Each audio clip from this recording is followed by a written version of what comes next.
Are you your own worst enemy when it comes to being self-compassionate towards yourself and kind?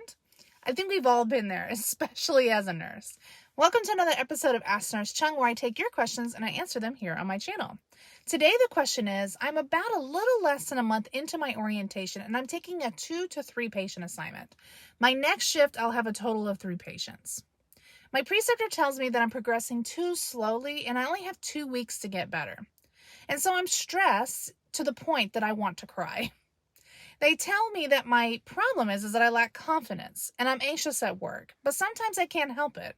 Everyone is so passive, and I recently had a good progress report, which is great, but it was with a way better preceptor. I go back to the one that's hard on me for the rest of my shifts. Part of me just wants to quit, but I know that once I go to night shift, I won't feel rushed, and I'll be able to feel more relaxed and do better nursing.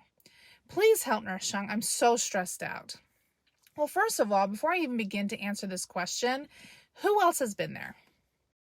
We've all been there as a new nurse, or transitioning between professions or specialties or whatever the case may be.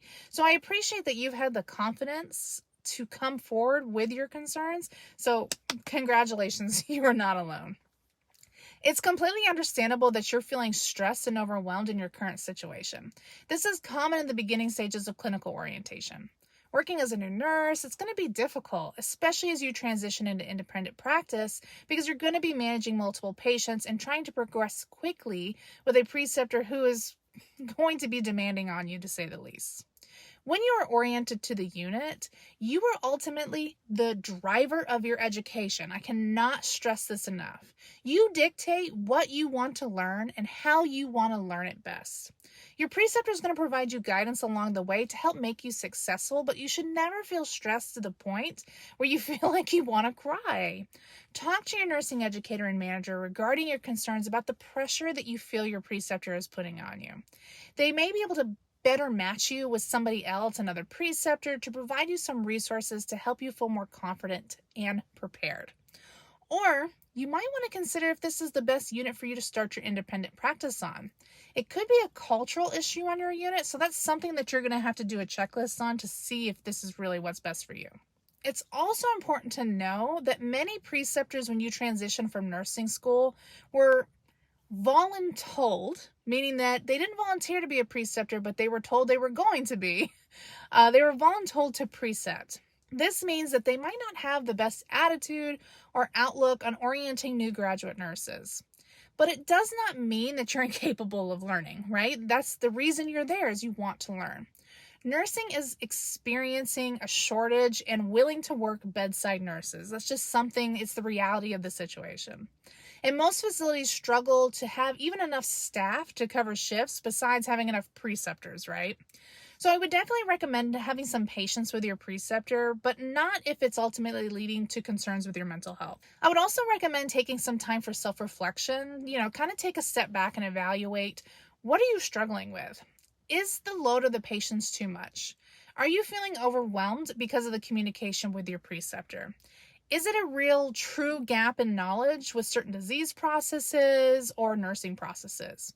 Reach out to your manager and educator and discuss any additional resources that might be provided to help assist you in meeting your goals. Maybe you can request certain patient assignments so that you get more practice on some things that you're struggling with, such as, if you're in the ICU, ventilators, drips, and disease processes. Maybe you can float to another unit, maybe another discipline, such as work with respiratory therapy or physical therapy to get more exposure and certain skills that you need. Units typically don't want to allow nurses to float to other units on orientation, as sometimes nurses request to transfer to those units during orientation. If you have a unit that is not supporting you during orientation, you may want to consider changing units altogether, but that's ultimately a decision that you need to make. It's really important for you to advocate for yourself and ask questions so that you're able to succeed and bridge the gap between nursing school and being an independent bedside nurse. It's going to take time for you to adjust, but remember that you're not alone. You have an extreme wealth of nurses that are here to support you, especially on my channel. You're never going to feel 100% confident or comfortable until you're at least, I would say, a year into your career. This is normal as you transition from student nurse to registered nurse. positive support system is really, really important for you as you transition. You should feel comfortable when you come off orientation on who your resources are and what teammates that you can reach out to if you encounter something that was not discussed or seen while you were on orientation. Remember that you're your own best advocate.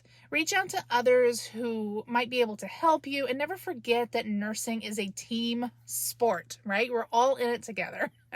Everyone in healthcare field was scared at some point when they were starting out. We tend to forget that feeling several years into our career because of the massive nursing burnout that we experienced, especially over the last 3 years.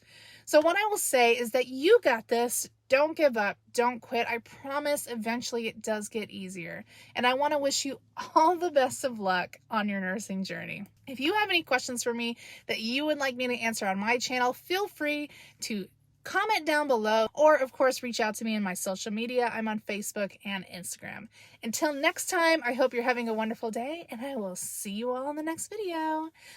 Bye.